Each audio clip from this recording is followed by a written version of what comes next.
በሀገራችን የቴሌቪዥን ጣቢያዎች መበራከታቸውን ተከትሎ ተመልካች ተመሳሳይ ይዘት ያላቸውን ነገሮች በመመልከት እንዳይሰለች በማሰብ ሁሉም የቴሌቪዥን ጣቢያዎች በሚባል መልኩ ለየት ያለ ይዘት ያላቸውን የቴሌቪዥን ፕሮግራሞችን ለማዘጋጀት ብዙ ጥረት ሲያደርጉ ይስተዋላሉ።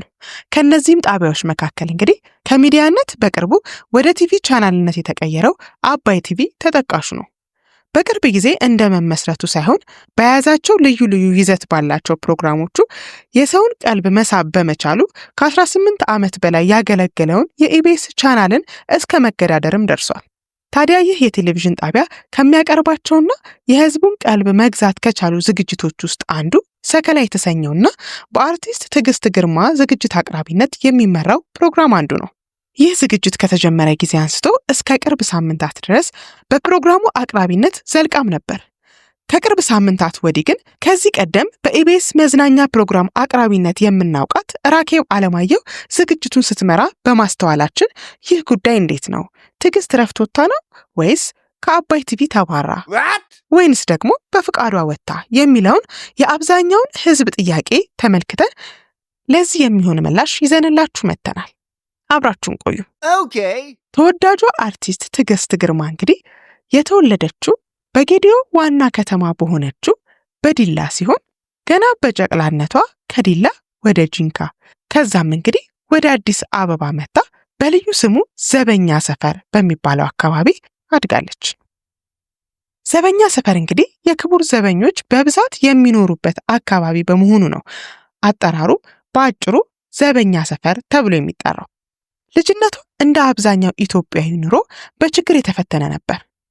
ወላጆቿን ለመደገፍ እንጀራ ሸጣ ቆሎና የተቀቀለ ድንችን በየጠላ ቤቱ በየጠጅ ቤቱ አዙራ እንዲሁም ደግሞ በ8 ብር ደሞዝ የቀን ሰራተኝነትንም ሰርታ ነበር ያሳለፈችው። ዛሬ ያለችበት ስኬት ለመድረስ እንግዲህ እነዚህን ሁሉ መሰናክሎች አልፋለች። እድገቷ በሰንበት ትምህርት ቤት ነበር። የመጀመሪያ ደረጃ ተማሪ ያለች በትምህርት ቤታቸው አርብ ቀን በሚኒ ሚዲያ አባላት የሚቀርቡ የሙዚቃና የቲያትር እንዲሁም የውዝዋዜ ክበብ ውስጥ በመሳተፍ ያላትን ተሰጥኦ ማሳደግ ችላለች። ይህ የኪነ ጥበብ ዝንባሌዋ እንግዲህ ከመጀመሪያ ደረጃ ትምህርት ቤት አልፎ ወደ ሁለተኛ ደረጃም በገባችበት ጊዜ ተጠናክሮ ቀጥሎ ነበር። በትምህርቷ ጥሩ ውጤት ያላቸው ከሚባሉ ተማሪዎች ውስጥ የምትመደብ ነበረች። እንደ አብዛኛው የኢንትራንስ ተፈታኝ ግን የ12ኛ ክፍል ፈተና ውጤት ሲመጣ ወደ ዩኒቨርሲቲ ሊያስገባት አልቻለም ነበር።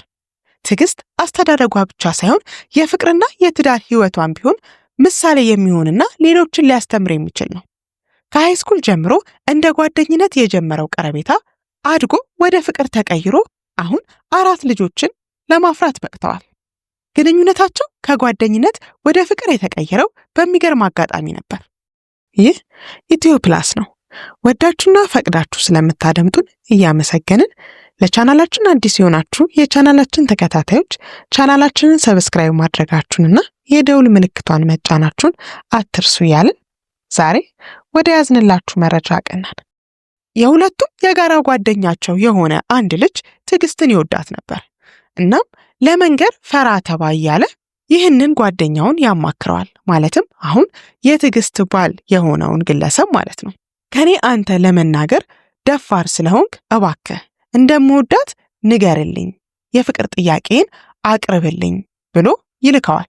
በዚህን ጊዜ እንግዲህ አሁን ላይ የትዕግስት ባል የሆነው ግለሰብ ትዕግስትን ይወዳት ነበር። ነገር ግን ብነግራት ልትርቀኝ ትችላለች፣ ልትሸሸኝ ትችላለች ብሎ አምቆ ይዞት ነበርና ይህ ጓደኛው ንገርልኝ በሚለው ሰዓት የሆነ ለራሱ የሆነ ማንቂያ ደውል ይሆንለታል። እና እንዴ እኔ ለምንድነው ለሰው ምነግረው? በዚህ አጋጣሚ ለምን የራሴን ስሜት አልገልጽላትም በማለት ልጁን እሺ ብሎት ይሄድና ለትዕግስት ራሱ እየተሰማው ያለውን ስሜት ይገልጽላታል። በሰዓቱ ትዕግስት በጣም ደንግጣም ተበሳጭታም ነበር። ትዕግስት በዙሪያ ያሉ ጓደኞቿ በሰዓቱ ወንዶች ነበሩና እሷ ብቻ ነበረች ሴት የነበረችው። እናም በፍጹም እንደዚህ አይነት ሐሳብ ያስባሉ ብላ ገምታ አታውቅም ነበር። ልክ እንደ ወንድም እንደ ጓደኞች ነበር መታያቸው። ላይብረሪም ትምህርት ቤትም እንግዲህ አብረው ነበር የሚያሳልፉት እነዚህ ልጆች።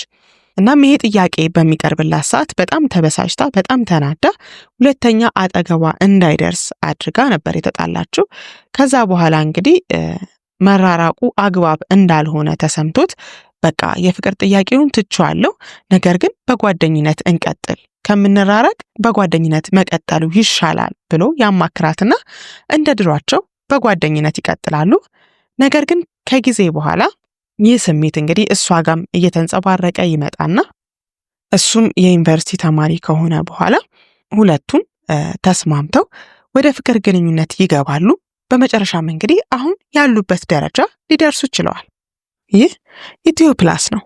ወዳችሁና ፈቅዳችሁ ስለምታደምጡን እያመሰገንን ለቻናላችን አዲስ የሆናችሁ የቻናላችን ተከታታዮች ቻናላችንን ሰብስክራይብ ማድረጋችሁንና የደውል ምልክቷን መጫናችሁን አትርሱ እያልን ዛሬ ወደ ያዝንላችሁ መረጃ አቀናን።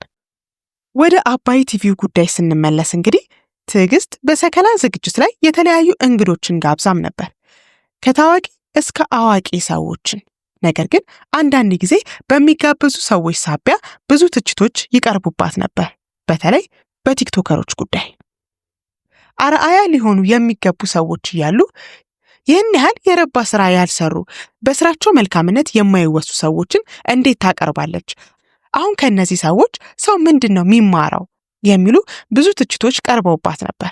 በዚያኑ ልክ ደግሞ የተለያዩ ጥሩ ቁም ነገር አዘል ሐሳብን የያዙ እንግዶችን ቀርበውበት ነበር በዝግጅቱ። ከሰሞኑ ግን በዚህ በሰከላ በተሰኘው ዝግጅት ላይ የፕሮግራም መሪ ሆና እያየናት ያለችው ትዕግስት ሳትሆን የቀድሞ የኢቢኤስ መዝናኛ ፕሮግራም አቅራቢ የነበረችውና ከዛም ከወጣች በኋላ በራሷ ዩቲዩብ ቻናል ላይ የተለያዩ ሐሳቦችን ይዛ ትቀርብ የነበረችው ራኬብ አለማየሁን ነው። እንደሚታወቀው እንግዲህ ራኬብ አለማየሁ የኢቢኤስ መዝናኛ አቅራቢ ከመሆኗ በፊት ፕሮግራሙን ተዋናይት ፈሪያት የማነ ለጥቂት ሳምንታት መርታው ነበር። ከዛም በኋላ ፈሪያት ለአንድ ጉዳይ ከሀገር መውጣት በነበረባት ጊዜ ኢቢኤስ በሷ ቦታ ራኬብን ተክቶ ማሰራት ጀመረ። ከዚያም እንግዲህ ፈሪያት በዚያው ከኢቢኤስ ወጥታ መቅረቷ ይታወሳል።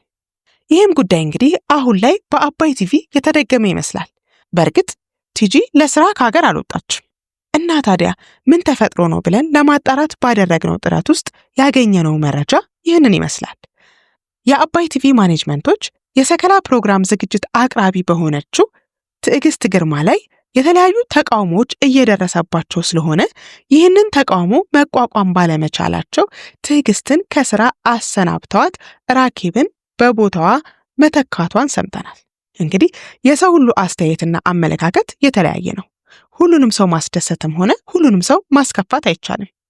አባይ ቲቪ እንግዲህ ይህንን ውሳኔ የወሰነበት ሌላ ምክንያት ካለው ለእናንተ የምናደርስ መሆኑን እየገለጽን ለዛሬ የያዝነውን መረጃ ከወዲሁ አገባደድን። መልካም ጊዜ። ቸር ያሰማን ኢትዮጵያ።